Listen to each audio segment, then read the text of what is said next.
ये निरंजन यादव कहाँ रहता है? उसकी बेटी गायब हुई है ना? हाँ सर, ये इधर आइए। सर हम तो अपने काम पर थे, दया का फोन आया कि अदिति नहीं मिल रही है। हमारा बेटा पंकज, अदिति हमारे पड़ोसी श्रीधर के यहाँ टीवी देखने गए थे। आपके पड़ोसी ने क्या कहा आपसे? सर दोनों बच्चे करीब 9:15 के आसपास श्रीधर भैया के घर पे टीवी देखने गए थे। हम खुद अपनी आंखों से देख के आए थे। ये लोग कुछ छुपा रहे हैं सर। सबसे पहले उस कब्रिस्तान से ये कंफर्म करो कि इन्होंने आमिर को वहीं दफनाया है। लेकिन जब अदिति नहीं आई तो हम दोबारा गए और वहाँ पे कोई नहीं था। सर श्रीधर तो खुद हमारी दुकान पर आया था। जहाँ दया, डब्बा तैयार करो, हमको बहुत देर हो रहा है। हाँ हाँ बस कर रही हूँ, ला रही हूँ। दीदी पापा को बोलो ना, सब स्कूल में कहते मेरी पूंछ निकल आई है, मैं बंदर हूँ। अदिति, पंकज, चलो स्कूल के लिए लेट हो रहा है, जल्दी जल्दी अपने टिफिन अपने अपने बैग में डालो। चलो आ जाओ।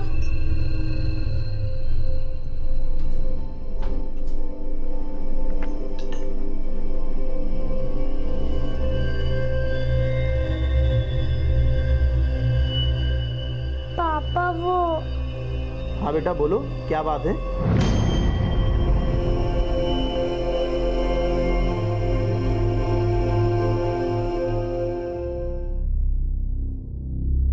क्या बात है बेटा, कुछ कहना चाहते हो हमसे? बोलो, क्या हुआ? अरे इसका एग्जाम आ रहा है ना, तो इसीलिए परेशान हो रही है। हम बोले ना बेटा कि तुम अच्छे नंबर से पास करोगी, फिर क्यों इतना टेंशन ले रही हो?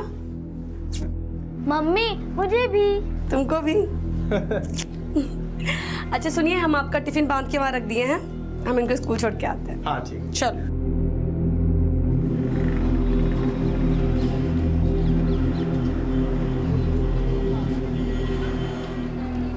अरे रुको, हम ना छुट्टी के बाद यहीं पे आएंगे। कोई मस्ती नहीं और कहीं मत जाना, ठीक है?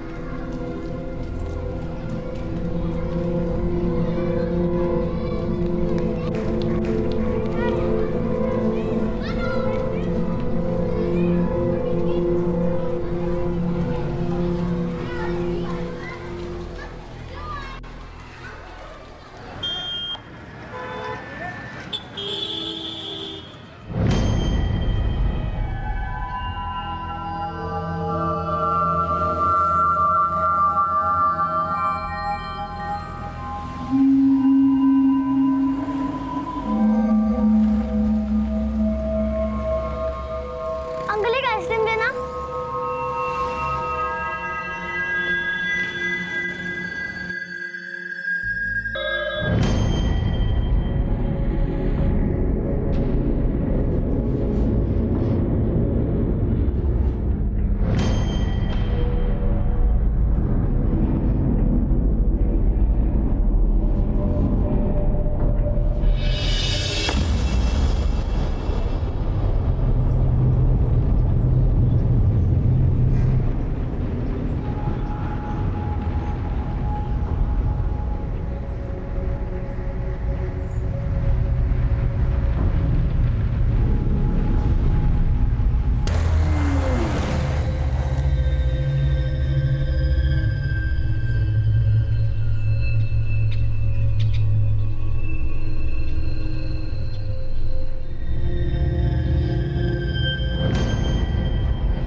आलू कचालू बेटा कहाँ गए थे? बंदर की झोपड़ी में सो रहे थे। आलू कचालू बेटा कहाँ गए थे? दीदी मम्मी को बता दूं? हमको अपने बीवी बच्चे सबका देखभाल करना पड़ता है। दिल्ली में हमको फ्लैट खरीदना है अपना। क्या हुआ? तू ऐसी चिंदी चिंदी नौकरियां कर कर दिल्ली में फ्लैट खरीदेगा? तू, ये दिल्ली है, यहाँ फ्लैट खरीदना इतना आसान नहीं है। मेरी बात मान, अपनी बीवी को भी काम पर लगा दे। हम तुम्हारी तरह अपनी बीवी का कमाई नहीं खाते हैं, समझ गए? और तुम्हारा क्या है? तुम्हारे तो बच्चे हैं नहीं, हमारे दो बच्चे हैं, कौन देखभाल करेगा उनका? हमारी बीवी काम पर जाएगी, कौन संभालेगा बच्चों को? बहुत गर्म मिजाज है तू। ये शहर ना हम जैसे लोगों को जिल्लत की रोटी खाना सिखा देता है, इसलिए कहता हूँ कि अपनी बीवी को काम पर लगा दे, समझा? ये क्या बात तमीज़ है निरंजन? हाँ, तूने जिल्लत की रोटी खाना सीख लिया है ना? अब ज्यादा चपड़ चपड़ करेगा ना तो इससे भी बुरा हाल करूंगा, समझ गया? अपना काम कर।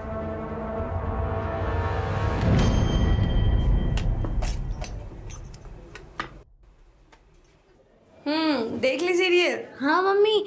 और अदिति कहाँ है? वो दूसरा शो देखने लगी क्या? नहीं मम्मी, दीदी तो पहले आ गई। अदिति तो घर पे आई नहीं, कहाँ है वो?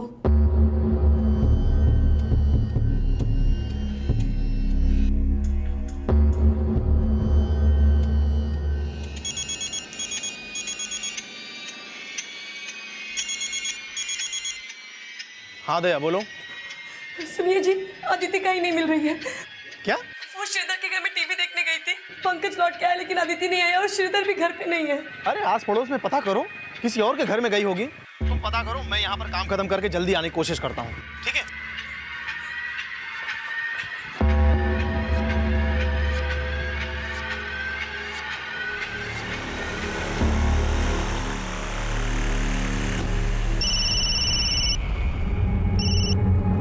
हाँ दया, हम चारों तरफ देख लिए, कहीं कुछ पता नहीं चल रहा है। हमको तो बहुत चिंता हो रहा है। आते हैं। अरे भाई, वो मेरी बेटी अदिति को देखा क्या? यहीं पे खेल रही थी शाम को। अरे निरंजन भाई, कौन सी दुनिया में हो? ये दिल्ली है दिल्ली, यहाँ रोज बच्चे गायब होते हैं। जल्दी पुलिस को फोन करो। हाँ।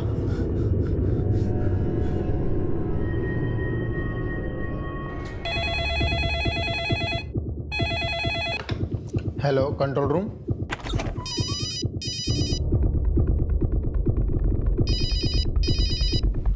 हेलो, इंस्पेक्टर गौतम मिश्रा है।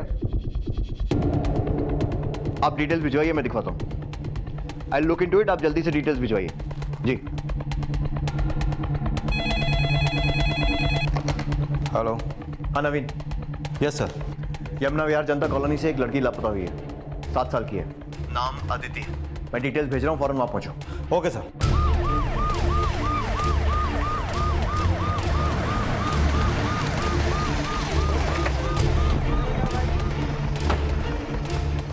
ये निरंजन यादव कहाँ रहता है? उसकी बेटी गायब हुई है ना? हाँ सर, ये इधर आइए।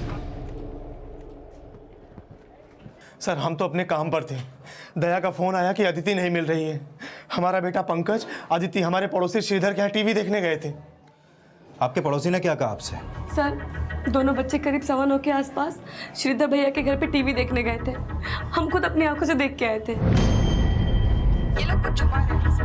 रेणुका, सबसे पहले उस कब्रिस्तान से ये कंफर्म करो कि इन्होंने आमिर को वहीं दफनाया है या नहीं। लेकिन जब अदिति नहीं आई तो हम दोबारा गए और वहाँ पे कोई नहीं था। सर श्रीधर तो खुद हमारी दुकान पर आया था जहां हम काम करते हैं, 10 बजे करीब। 9:15 बजे आपकी बीवी ने श्रीधर को आपके बच्चों के साथ उसके घर पे देखा। और जैसा कि आपने बताया कि 10 बजे वो आपसे मिलने आपके सेठ की दुकान पर आया। आपकी सेठ की दुकान है कहाँ? यही पास में। लेकिन श्रीधर तो बोल रहा है कि जब वो हमारी दुकान पर आया था तब दोनों बच्चे टीवी देख रहे थे उसके घर में। श्रीधर भैया, अदिति कहाँ है? वो आपके घर टीवी देखने आई थी पंकज के साथ। पंकज आया लेकिन अदिति नहीं आई। कहाँ पे है वो? हम तो तभी निकल गए थे वहां से, और दोनों को बोल भी दिए थे कि हम बाहर जा रहे हैं और तुम लोग टीवी देख लो, तो दरवाजे की कुंडी बाहर से लगाकर घर चले जाना। क्या लगता है गुप्ता, श्रीधर का हाथ है क्या बच्ची के गायब होने में? कनेक्शन हो भी सकता है सर, क्योंकि बच्चे उसी के घर में टीवी देख रहे थे। ठीक है, फिलहाल बच्ची का फोटो सर्कुलेट करवाओ और आसपास पूछताछ करो। मैं पहुंच रहा हूँ। Okay sir. अदिति को गायब हुए 2 घंटे बीत चुके थे, लेकिन अब तक अदिति से जुड़ी कोई भी लीड सामने नहीं आई थी। वहीं अदिति के माता पिता को कई तरह की आशंकाएं घेर चुकी थी, जो किसी भी तरह के नतीजे से ज्यादा भयावह थी।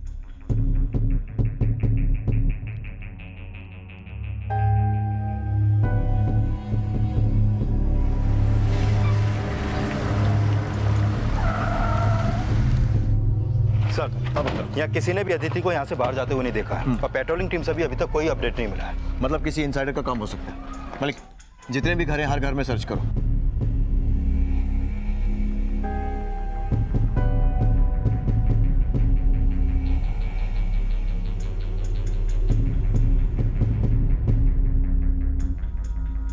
अदिति का भाई कहाँ है जो उसके साथ टीवी देखने गया था? वो तो रो रो के सो गया है अंदर। आपने कुछ पूछा उससे, कुछ बताया उसने? सर वो कह रहा है कि अदिति श्रीधर के घर से पहले ही निकल गई थी अपने घर आने के लिए। श्रीधर कहाँ रहते हैं? यही पड़ोस में।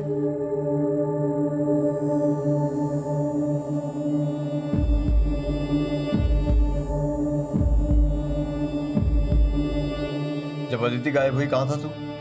साहब वो निरंजन जहाँ काम करता है ना उसके बराबर में एक दारू का ठेका है, वहीं गया था दारू लेने के लिए। लेकिन साहब जब मैं घर से निकला था ना तब अदिति और पंकज टीवी देख रहे थे। वापस आया तो पता चला कि अदिति गायब हो गई। अकेला रहता है घर में? नहीं साहब, बीवी भी है।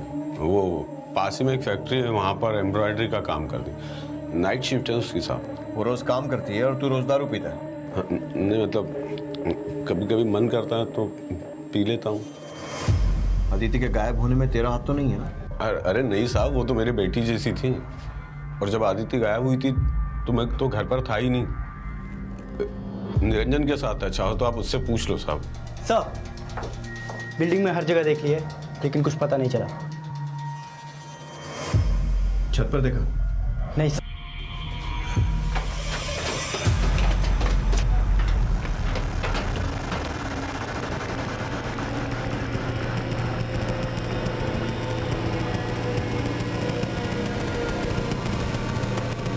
नवीन सर, ये आजू बाजू की बिल्डिंग से भी कोई यहाँ आ सकता है और अदिति को लेके जा सकता है। संजय, बाजू की बिल्डिंग में पता करो। सर, हो सकता है कि अदिति का किडनैप किया गया और ये मामला फिरौती का हो। लेकिन सर अदिति के घर वालों की हालत देख के लगता नहीं है कि मामला रैंसम का होगा। और एक बात सर, किसी ने ना तो अदिति के चीखने चिल्लाने की आवाज़ सुनी और ना ही किसी ने उसको किसी के साथ जाते हुए देखा है।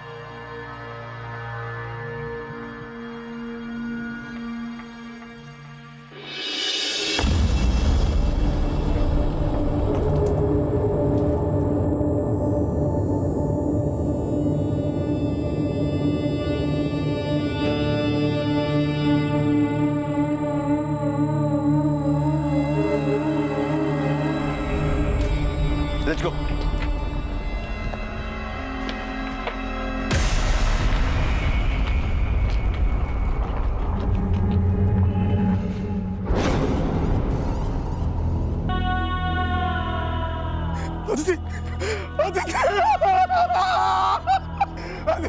किसे मारा हमारी बच्ची?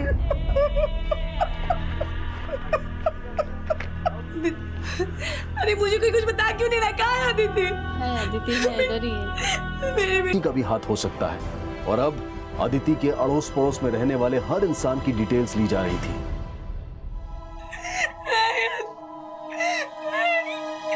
क्या बिगाड़ा था ना मेरी बेटी से किसी का? क्यों मारा उसे?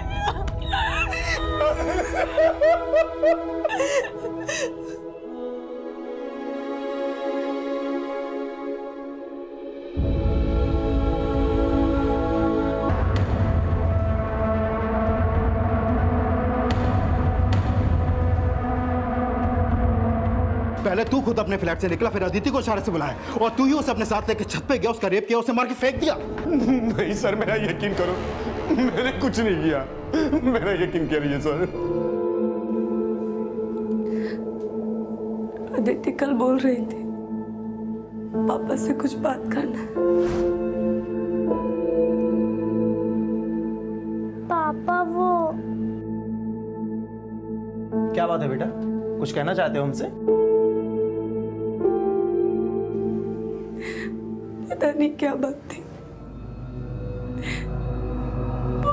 गुमसुम सी थी कुछ दिन से। कल पंकज बोल रहा था कि स्कूल से भी कहीं बाहर गई थी। मम्मी, वो आप जब हमें स्कूल छोड़ के गई थी तभी दीदी स्कूल के बाहर चले गई थी। क्या? तुमने ये बात हमको पहले क्यों नहीं बताई? हमने बात की थी उससे, लेकिन वो रोने लगी। हमें लगा आप काम से आओगे तुम आपको सब बता देंगे। अंकल, दीदी उस दाढ़ी वाले अंकल के साथ ही गई थी। आप जानते हो उन्हें? कौन थे वो?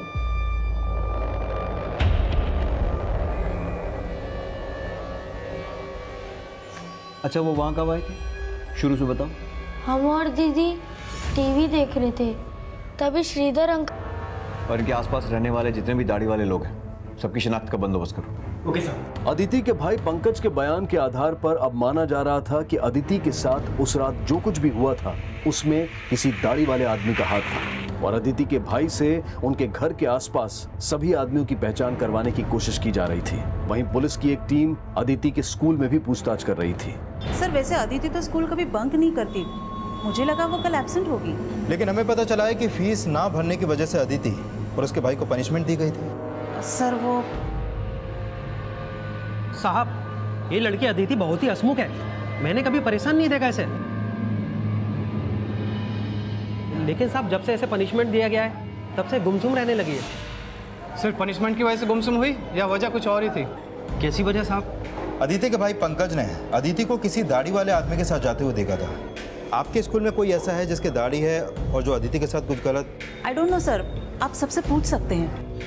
आपके बेटे पंकज ने आस पड़ोस में रहने वाले तो किसी को भी आइडेंटिफाई नहीं किया। श्रीधर के अलावा कोई और है जिस पर आपको शक है? दया, कहीं ये सिकंदर बाजवा तो नहीं? ये सिकंदर बाजवा कौन? सर रुक बेटा रुक। इस वक्त अभी तो स्कूल की छुट्टी होने वाली है। और वो आदमी कौन है जो अभी छोड़ के गया? तुम्हारी मम्मी कहाँ है? बोलो बेटा कुछ। बच्ची कुछ नहीं बोली और फिर एकदम से स्कूल की छुट्टी हो गई और वो अपने भाई के साथ चली गई। वो आदमी जो अदिति को छोड़ के गया, उसको पहले भी कभी देखा अदिति के साथ? नहीं साहब, मैं नहीं जानता वो आदमी कौन था। उस आदमी का स्केच बनवा सकते हो? हाँ साहब, बनवा सकता हूँ।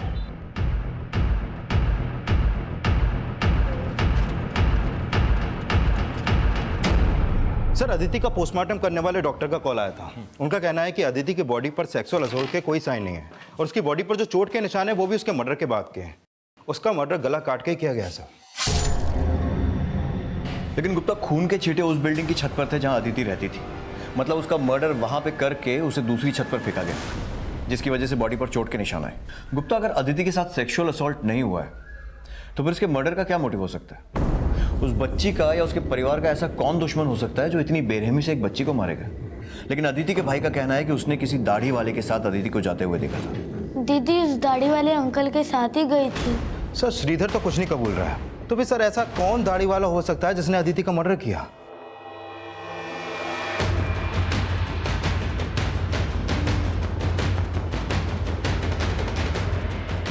वॉचमैन के बयान के आधार पर उस इंसान का स्केच तैयार किया गया जिसने अदिति को स्कूल छोड़ा था और पूछताछ के दौरान उस अनजान शख्स से जुड़ी एक अहम लीड पुलिस के हाथ लगी।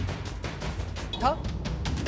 इस बच्ची और इस आदमी के बारे में कुछ और जानते हो तुम? सर इस आदमी के बारे में तो नहीं, लेकिन इस बच्ची के बारे में जानता हूँ सर। ये अक्सर जो है हमारे यहाँ आइसक्रीम खरीदने आती थी सर ये। लेकिन सर कल इसके पास 100 के कई सारे नोट थे। अरे इतने सारे पैसे कहाँ से लाई बिटिया? आपसे मतलब 10 रुपए काट के 90 रुपए वापस करो। हिसाब किताब में तो बिटिया बहुत तेज हो।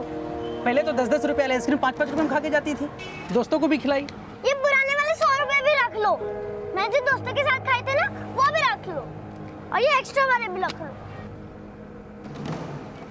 अरे अरे बिटिया बिटिया बिटिया बिटिया बिटिया, ये लो, हमने अपने पैसे काट लिए और ये पैसे ले लो।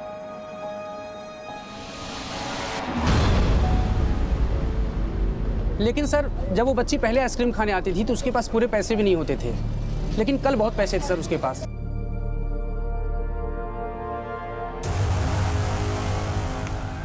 यही वो आदमी है जिसे अदिति के साथ देखा गया था स्कूल के बाहर।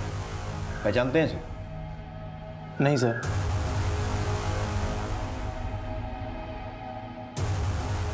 सर ये तो यहीं का एक इलेक्ट्रीशियन है। इलेक्ट्रीशियन? हाँ सर, शंकर नाम है इसका और मार्केट में इसकी दुकान है और यहीं बगल में रहता है। साहब मुझे क्यों गिरफ्तार कर लिया? सब पूरी बात तो बताइए। साहब मैं मानता हूँ दोपहर को उस बच्ची को मैंने उसके स्कूल के बाहर छोड़ा, लेकिन साहब मैंने ऐसा कुछ भी नहीं किया। तो फिर अदिति के साथ पार्क में कर क्या रहा था तू? इंसानियत के नाते उस बच्ची को स्कूल के बाहर छोड़ दिया। तू बातें तो बहुत अच्छी कर रहा है, लेकिन तेरी बातें सुनकर एक कहावत याद आ गई, मुंह में राम बगल में छुरी। साहब आप कहना क्या चाहते हैं? यही कि शायद गंदी नजर से तू उससे रोज मिलता हो और पैसे का लालच देकर उससे जान पहचान बढ़ा रहा था, और कल रात तो उसके घर के पास गया, उसको बहला फुसला कर छत पे ले गया और मार के फेंक दिया। नहीं साहब, हमने ऐसा कुछ भी नहीं किया। वो हम पता लगा लेंगे।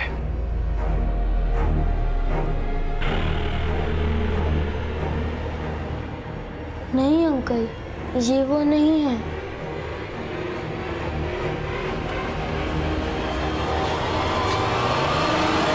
एक बात बात और पता चली हमें। उस दिन अदिति के पास 600-700 रुपए थे। आइसक्रीम वाले ने भी उसके पास पैसे देखे थे और उसके स्कूल से भी ये बात कंफर्म हुई। और उसके एक दिन पहले भी उसके पास 100 के नोट मिले। क्या? उसके पास इतने पैसे कहां से आए? तो तुमने वो पैसे उसे नहीं दिए?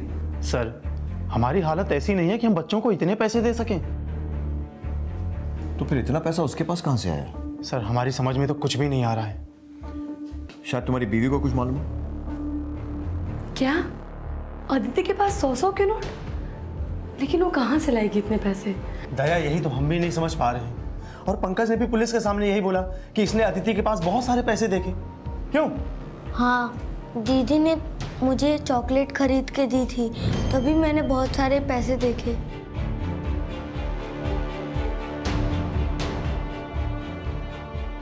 दीदी, इतने सारे पैसे आपको किसने दिए? दीदी ने हमें कुछ नहीं बताया। और तूने हमें पहले क्यों नहीं बताई ये बात? हमें लगा अब दीदी के ऊपर गुस्सा करोगी। निरंजन की आर्थिक स्थिति बेहद कमजोर थी और ऐसे में निरंजन की 7 साल की बेटी के पास 700-800 रुपए होना काफी चौंका देने वाली बात थी। आखिर अदिति के पास इतने सारे पैसे कहां से आए? क्या आर्थिक तंगी में पली अदिति को कोई इतने पैसे देकर बहला रहा था? क्या वजह थी कि हमेशा खुश रहने वाली अदिति अपनी हत्या से 2 दिन पहले से उदास नजर आ रही थी? उसकी हत्या में उसके पास देखे गए पैसों का क्या कनेक्शन था?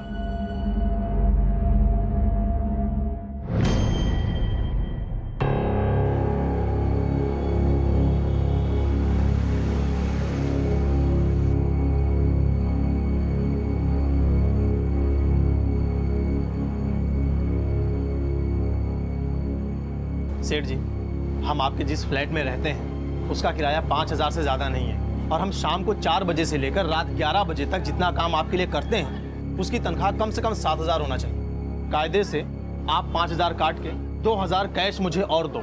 तुमने खुद माना था कि तुम मेरे यहाँ पर नौकरी करोगे और मैं तुमसे भाड़ा नहीं लूंगा।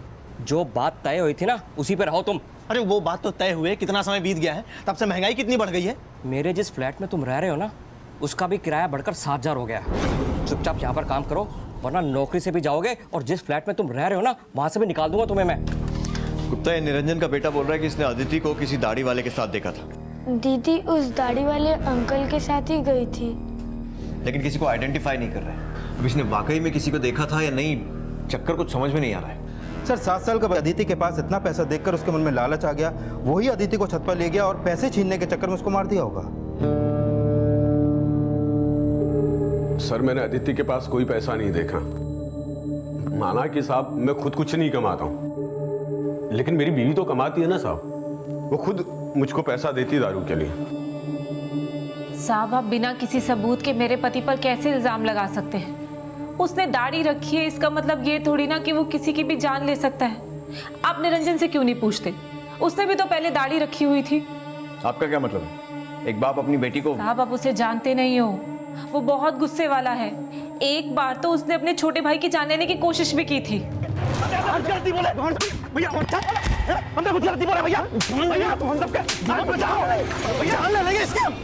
तुमने अपनी बीवी के लिए हमारी जान लेने की कोशिश की, हम छोड़ेंगे नहीं तुम्हें, मार डालेंगे तुमको। माना साहब कि मेरा पति दारू पीता है, लेकिन निरंजन तो उससे भी ज्यादा गुस्से वाला है। देखिए साहब, हम नहीं जानते कि उसकी बेटी को किसने मारा है, लेकिन हम सच कह रहे हैं कि हमारे पति ने कुछ नहीं किया है। सर, हमारी और हमारे छोटे भाई की आपस में कभी नहीं बनी और इसीलिए उसकी जान लेने की कोशिश की। जान लेने की कोशिश नहीं सर, बस थोड़ी सी मारपीट हुई थी। क्यों? दरअसल सर, दया दूसरे जात की है।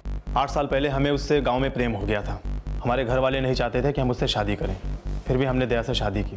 उसको लेकर यहाँ दिल्ली आए। यहाँ हम छोटी मोटी नौकरी करने लगे। हम अपने घर वालों को दिखाना चाहते थे कि हम उनके भरोसे नहीं हैं। अपनी कमाई से दिल्ली में खुद का घर खरीदेंगे। कुछ टाइम पहले हमारा भाई अविनाश दिल्ली हमारे घर आया। देखो भैया, हम यहाँ पर इसलिए आए हैं क्योंकि माँ बीमार है और तुमसे मिलना चाहती है।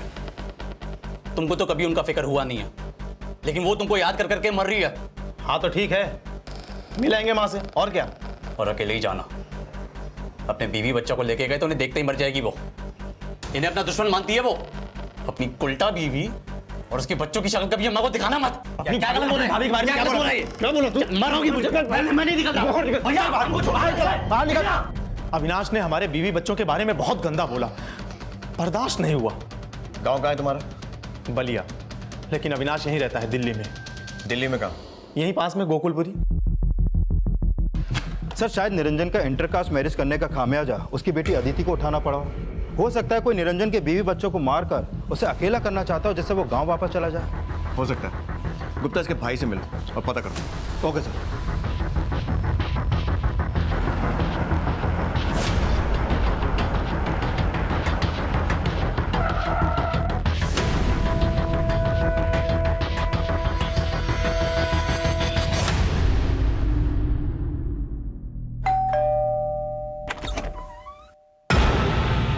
साहब ये सच है, निरंजन एक दूसरी जात की औरत के साथ शादी करके हमारे पूरे खानदान का नाम उसने मिट्टी में मिला दिया है। लेकिन हम आपको सच कह रहे हैं, हम यहाँ पे बस अपना काम धंधा करने आए हैं। हमारी बीमार माँ उससे मिलना चाहती है और ये बताने के लिए मैं उसके घर गया, उल्टा वो हमारी जान के पीछे उतारू हो गया।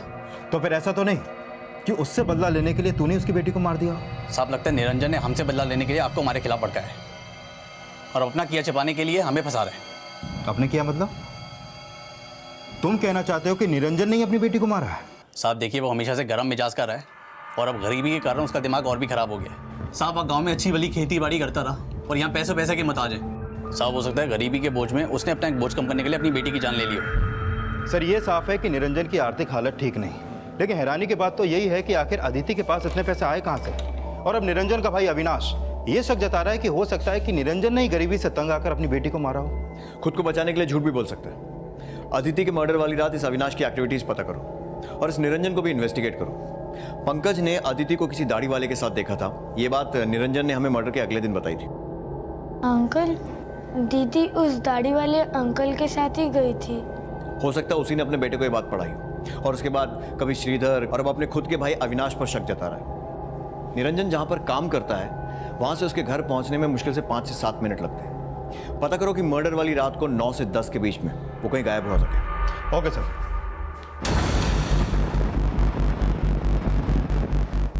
सर मैं तो रोज़ रात को 8 बजे दुकान से निकल जाता हूँ और मेरे बाद रात 11 बजे तक निरंजन अकेला इस दुकान को संभालता है। सर उसके अलावा यहाँ पर और कोई वर्कर भी नहीं है, इसलिए वो तो दुकान को छोड़ के जा नहीं सकता।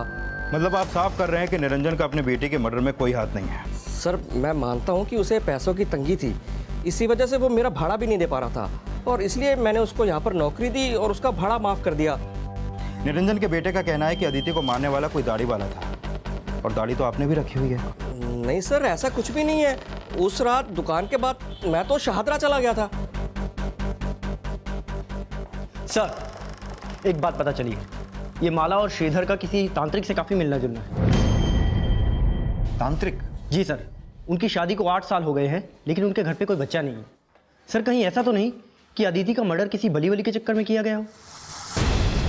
ये देखिए सर, ये उस तांत्रिक की फोटो है। रात को तुमने उसे फोन लगाया था, तुम वहां नहीं थी और श्रीधर भी वहां से निकल गया था। नहीं साहब, ऐसी कोई बात नहीं है साहब। वो बाबा तो बली वली में विश्वास ही नहीं रखते और साहब निरंजन हमसे ज़्यादा उनमें श्रद्धा रखता है।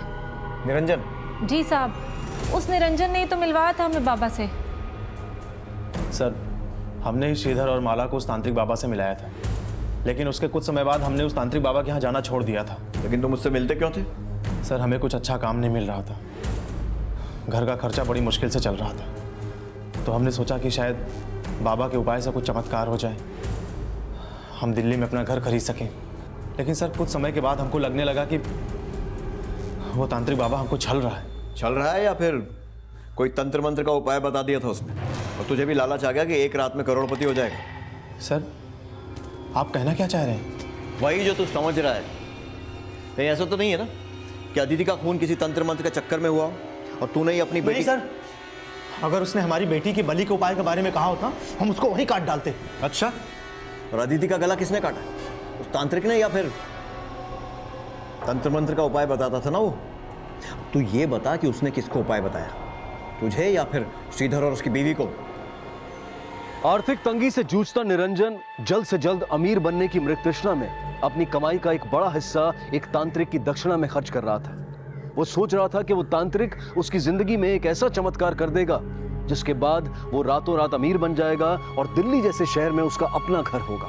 लेकिन सच्चाई ये थी कि अपने परिवार की बुनियादी जरूरतों को पूरा करने के लिए उसे 16-16 घंटे काम करना पड़ रहा था। पर क्या कोई बाप अपनी गरीबी के बोझ को कम करने के लिए अपनी ही बेटी को मारेगा?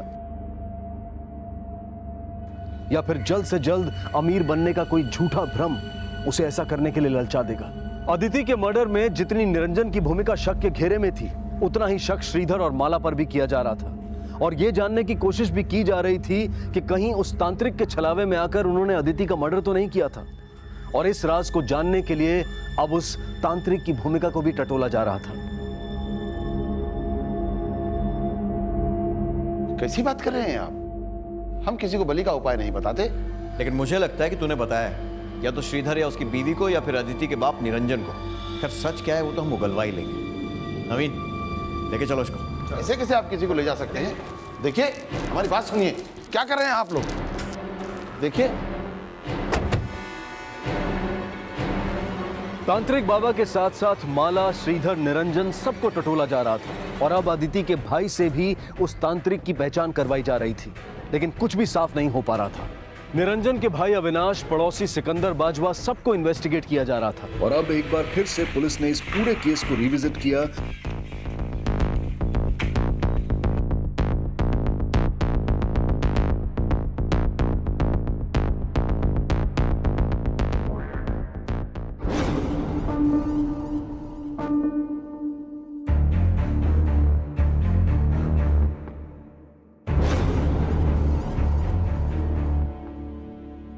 पापा वो हाँ बेटा बोलो, क्या बात है?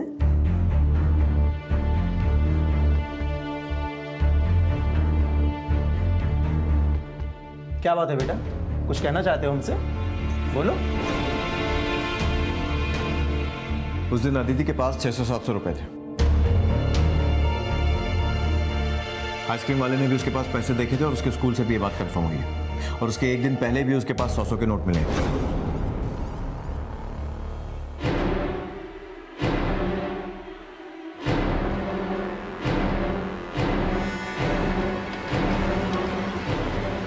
जिस एरिया में अदिति का मर्डर हुआ था, वहां के तकरीबन 400 लोगों के कॉल रिकॉर्ड्स खंगाले गए और बहुत जल्द पुलिस के हाथ एक अहम लीड लगी। ये मोहित सैनी का फोटो सर। और मोहित की फोन लोकेशन अक्सर निरंजन के घर के आसपास की रहती थी और अदिति के मर्डर वाली रात भी मोहित सैनी का फोन वहीं पर एक्टिव था।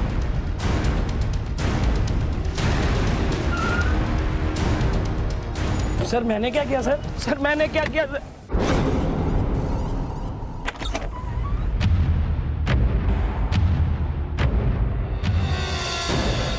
अब नौटंकी करने से कोई फायदा नहीं है। मोहित सैनी ने हमें सब कुछ सच सच बता दिया है और तुम्हारी भलाई इसी में है कि तुम भी सब सच बोल दो। तुमसे बोलोगे? हमें लगा कि मोहित सैनी के पास काम करके हम अपने पति का हाथ बटाएंगे, लेकिन निरंजन जी के पास तो हमारे लिए टाइम ही नहीं था, ना ही बच्चों के लिए।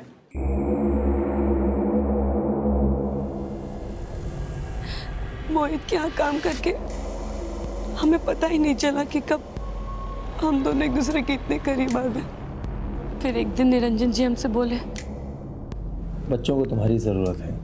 हम इतने काबिल हैं कि अपनी कमाई से हम अपने बीवी बच्चों को पाल सकते हैं। तुम ये काम छोड़ दो बस। हमने काम छोड़ दिया था, लेकिन मोहित और मेरी फ़ोन पे बात होती थी। जब बच्चे स्कूल जाते थे तो कभी कभी मोहित घर पे भी आता था। और उस दिन अदिति की तबीयत खराब हो गई थी और वो स्कूल से जल्दी आ गई घर।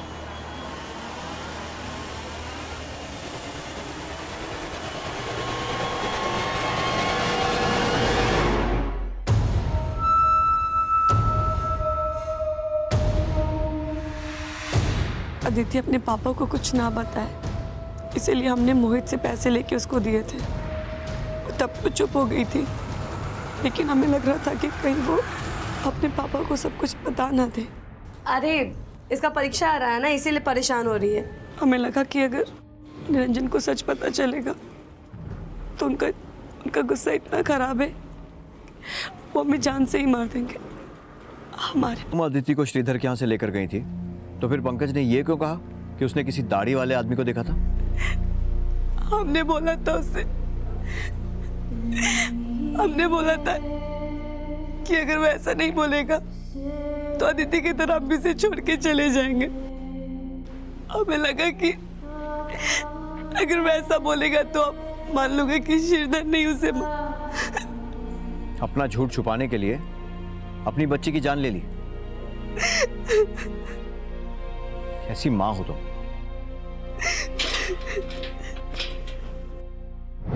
माना कि दया ना अच्छी मां बन पाई और ना ही अच्छी पत्नी, लेकिन क्या निरंजन अच्छा पिता और पति बन पाया? बड़ा काम, अपना घर और अपने बड़े बड़े सपनों को पूरा करने के लिए वो हर संघर्ष करता रहा, लेकिन अपने परिवार से दूर होता गया। उसके पास ना बच्चों के लिए वक्त था, ना बीवी के लिए, और उसके गुस्सैल स्वभाव ने उसकी बीवी के लिए वो दरवाजे भी बंद कर दिए जिसमें शायद वो अपने एक गुनाह के लिए उससे माफी मांगने की कोशिश कर सकती थी। लेकिन उसके डर ने उससे एक गुनाह को छिपाने के लिए ऐसे कई गुनाह करवा दिए जिसने पूरे परिवार को बिखेर कर रख दिया। अब मैं अनूप सोनी आपसे विदा लेता हूं, फिर मुलाकात होगी अगले एपिसोड में एक और चौंका देने वाले केस के साथ। तब तक अपना और अपने परिवार का ख्याल रखें और देखते रहें क्राइम पेट्रोल सिटी क्राइम्स। सबक एक को, सीख हम सबको।